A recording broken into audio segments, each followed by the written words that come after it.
Bem-vindo ao canal Pregações em Áudio, seu destino online para encontrar poderosos e inspiradores sermões que irão desafiar sua fé, enriquecer sua espiritualidade e transformar sua vida. Se o conteúdo deste canal agrega valor à sua vida, não se esqueça de se inscrever em nosso canal e ativar as notificações para as próximas pregações. Ouça agora mais uma pregação emocionante. Gênesis 42, 6.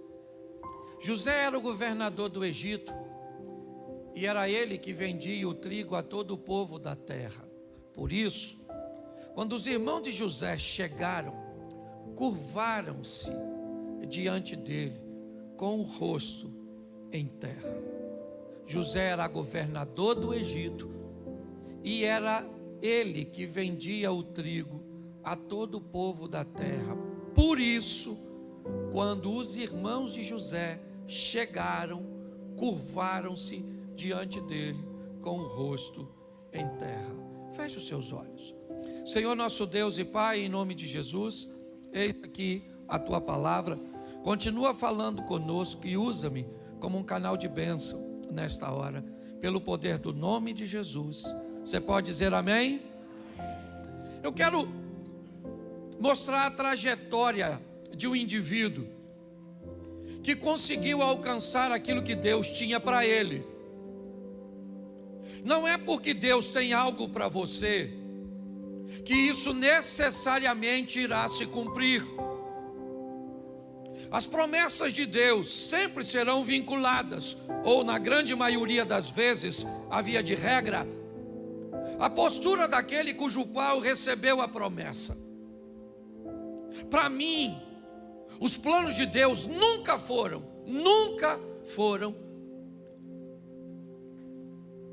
de que Sansão vivesse a humilhação, a cegueira, um trabalho forçado, morresse debaixo de escombros.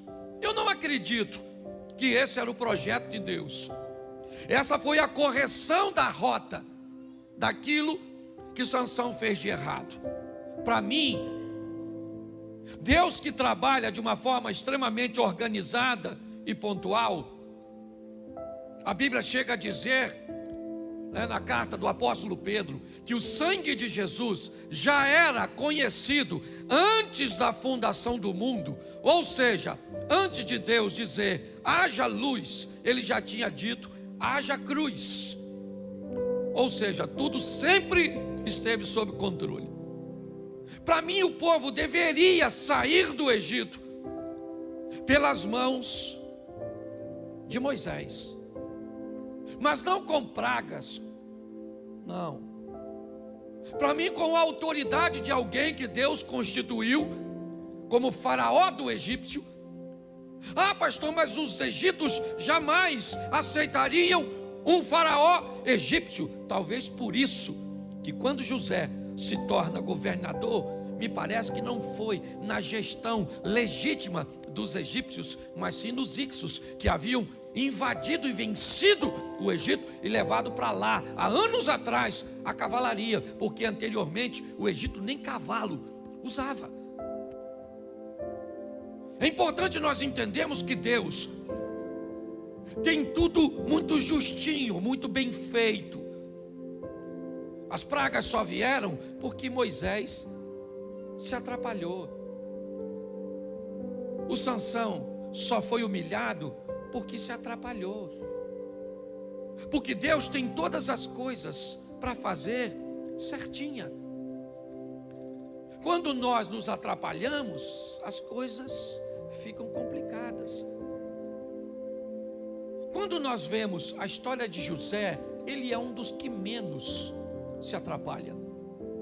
A história de José é uma das histórias mais justinhas. Dificilmente você vai ver esse cara, ou a Bíblia dizendo que ele tirava seu momento tão grande de oração, como Moisés, como Abraão e como tantos outros.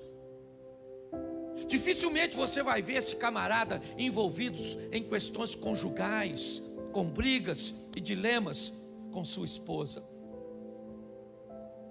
Dificilmente você vai ver os filhos de José dando problemas para eles, como deu os de Samuel, como deu os de Davi, como deu o de Jacó, fora o José, como deu o de Isaac, como deu os de Abraão.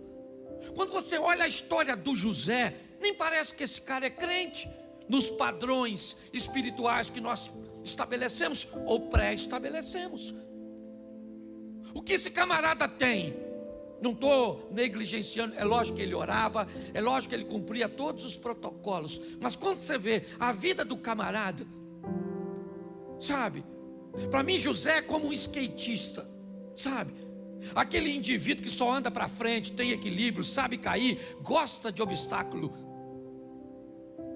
e aquele camarada que vai sempre numa linha, às vezes talvez nunca tão rápido quanto gostaria, mas pensa num indivíduo cujo qual dá prazer de você ver a história dele. Ele recebe uma promessa que provavelmente se cumpre talvez mais de 20 anos depois, se somarmos os 7 anos de fartura, um período ainda de escassez, o tempo que ele passou na prisão, o tempo que ele passou na casa de Potifar, o tempo que ele passou em posse dos midianitas ou ismaelitas, e o tempo que levou entre seu sonho até ele ser vendido por seus irmãos. Quando somamos tudo isso, nós vamos ver que o que foi prometido no capítulo 37, verso 7, se cumpriu no 42, verso 6, e praticamente numa linha reta, praticamente num ambiente extraordinário. E por quê? É isso que eu quero mostrar a vocês rapidamente. Porque se eu pedir aqui para levantar a mão, quem tem promessa, provavelmente todo mundo levanta. Se eu perguntasse a você, se você conhece alguém que morreu sem as promessas se cumprir, provavelmente você também levantaria a mão. E Deus não é homem para que minta, nem filho do homem para que se arrependa. É importante, porque senão eu já vi gente se questionando sobre as promessas. Primeiro, quando alguém fala algo para você, pode ser Deus, pode ser o mal, ou pode ser a própria pessoa. Então é um grande desafio entendermos isso. Esqueceu. Mas pastor, como ele pode esquecer de um cara igual José? Pois é, querido. Como é que as pessoas podem esquecer o que você fez? Como é que as pessoas podem ser ingratas com você? Foi isso que aconteceu? E que atingiu você? Aconteceu com ele também. Ele viveu injustiça, você também? É isso? Ele teve que ser retirado de um ambiente de conforto, você também? É isso? Agora o camarada que ele ajudou, esquece dele depois de 3 dias. Quase 2 anos depois, o cara lembra quando o faraó sonha. O faraó falou, precisa de alguém para interpretar o sonho. O copeiro falou, cara, caraca, o Zé, rapaz, lembrei agora. Poxa. Agora o José vem. Por que o copeiro não lembrou dele antes? Porque não podia, gente. Uma das piores coisas que pode acontecer na sua vida é queimar etapa. Quando você queima uma etapa, você pode chegar na próxima e não estar preparado. José percorreu todo o caminho. Havia uma direção nas estrelas, e a direção empurrava para o governo do Egito. Que governo é esse? Um governo que seria nos tempos bons do sol, nos tempos ruins da lua. Eu tenho falado o tempo inteiro disso, porque todo dia você levanta para viver um dia de sol ou um dia de escuridão. E seja qual for o ambiente, o momento, vai pedir você 2 coisas: estrelas e governo, direção e governo. José agora está naquele ambiente, é levado lá para fora no momento certo, para conversar com o homem mais poderoso do Egito, que tem uma demanda que ninguém pode resolver e que José resolve. Você anda fazendo cursinho aí de coach, você gosta dessa linha? Segura essa aqui. José, eu ouvi dizer que você interpreta sonhos. Então eu quero, me diga, o que são 7 vacas gordas e magras, 7 espigas cheias e vazias? Me diga o que é. José disse: 7 anos de prosperidade, 7 anos de escassez. É isso que significa. Beleza, José, você já cumpriu o seu propósito. Você já identificou meu problema. Eu tenho um problema de um período bom e um ruim. Só que o José disse: só um minutinho. Parece que já terminou o que você me pediu, mas não terminou o que eu vim nesse mundo para fazer. Eu não vim aqui para identificar um problema, eu vim aqui para resolver. Porque sua vida não muda quando você descobre um erro. Sua vida muda quando você descobre uma solução. Quando ele diz o que o cara não pediu, ele entrou na brecha. Quando ele diz: arruma um homem, alguém que seja capaz de remodelar seu plantio, remodelar seu armazenamento, remodelar sua colheita, remodelar seu comércio. E sabe o que me encanta?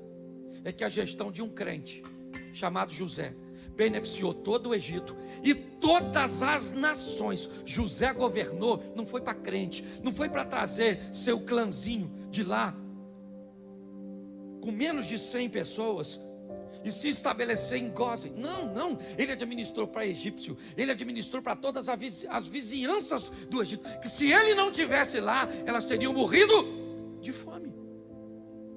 Mas o que mais me encanta é a hora do sonho. 42. A hora que ele está em pé, depois talvez de quase 10 anos, entre os 7 anos de prosperidade e os primeiros 3,5 de escassez, que ele está em pé, vestido como egípcio, falando a língua dos egípcios. E agora o sonho vai virar realidade. Lá vem seus irmãos, e seus irmãos se curvam diante do José. Gente, Gênesis 37 diz: os molhos se curvam diante do molho de José, mas não diz o que José vai fazer quando os molhos se curvam. Eu achei algo extraordinário quando a Aline veio falar aqui, e ela disse algo poderosíssimo. Deus não te dá vitória para você esfregar na cara dos outros.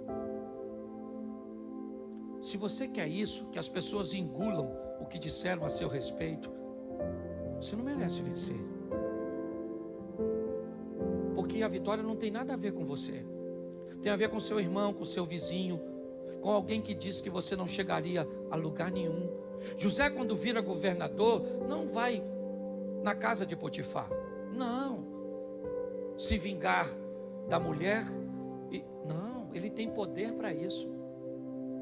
Mas ele não faz isso. Porque o que ele vai dizer para seus irmãos, que também mereciam uma boa lição, e aliás, José tem vontade de fazer, porque quando ele vê os irmãos, o passado vem de uma forma tão avassaladora, que ele diz: esses camaradas são espiões. Não, espiões, prendam-os.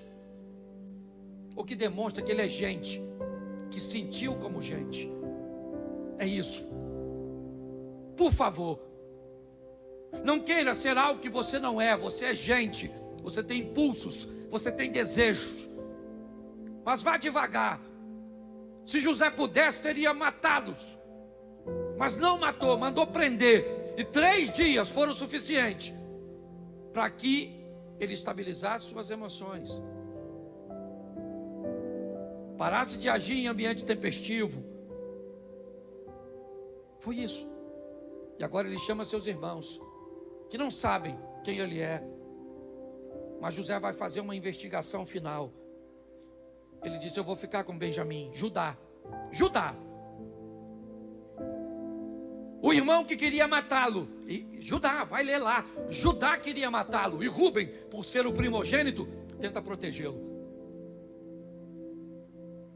Judá chama José e diz: governador, por favor, não fique com nosso irmão Benjamim, porque nós já temos um irmão nosso, o Zé, que faleceu. Que Deus o tenha. Se papai perder Benjamim, ele morre. Então olha só, eu, Judá, fico como escravo no lugar de Benjamim. José falou, os caras aprenderam a lição. Ele não aguenta, começa a chorar, manda todo mundo sair e diz: calma gente, calma, espera um pouquinho. Tira aquela indumentária egípcia, igual o rei Júlia no Madagascar. Puxou e disse: lembra de mim? Alguém falou: quem é? Ele falou: sou eu, o irmão de vocês, o Zé. Os irmãos falaram: o quê? Ele falou: sou o Zé, rapaz. O Zé do sonho, do molhozinho. Lembra? O Zé? Os irmãos falaram: caramba. Ele falou: calma, vocês não estão entendendo nada. Vocês não me venderam. Foi Deus que me mandou na frente. Cara,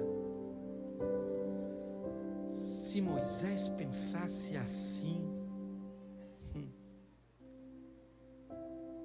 se Sansão pensasse desse jeito, se Davi olhasse para Batseba e fizesse o que José fez com a mulher de Potifar,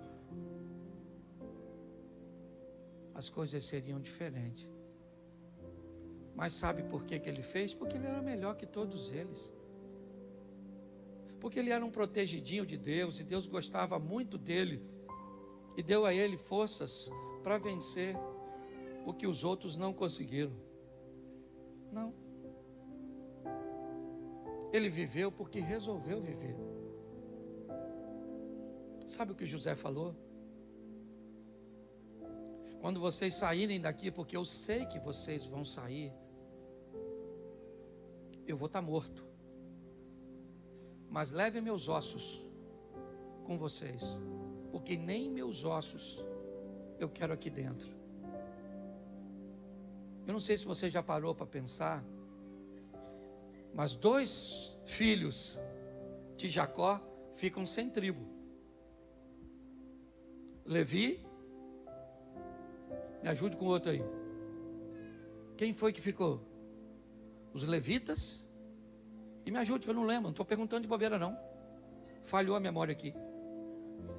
Não. Isso aí, Benjamim. Isso. Certo? Mas entrou. Não, me ajuda aí. Não. Hein? Não, mas tem 2 filhos que ficaram sem. Depois vocês procuram.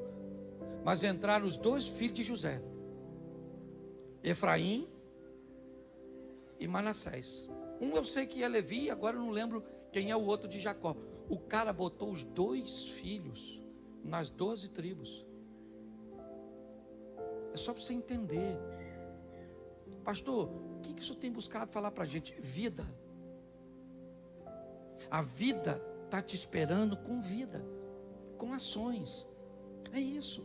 Esse cara viveu coisas extraordinárias. Não foram fáceis. Se você notar, os irmãos de José voltam para a vida dele.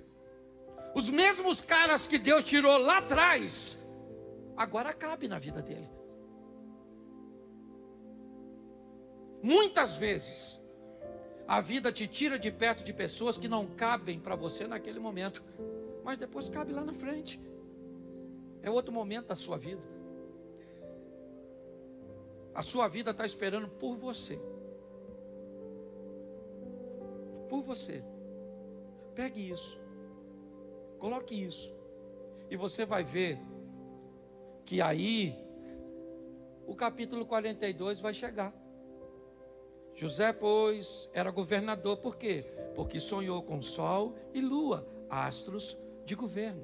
Porque seguiu as estrelas. Qual era? O caminho que passava pela cova, o caminho que passava pelo mau exemplo dos irmãos, o caminho que passava pela fúria de uma mulher renegada, o caminho que passava pelo esquecimento de um ingrato, e o caminho que passava por ver todos aqueles que te fizeram sofrer agora na palma da sua mão, pronto, para que você esfregue na cara deles tudo.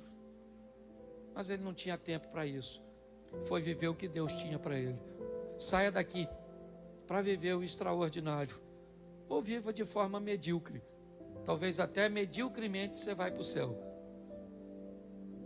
Mas busque viver o incrível, o extraordinário. Eu vou falar uma coisa para você.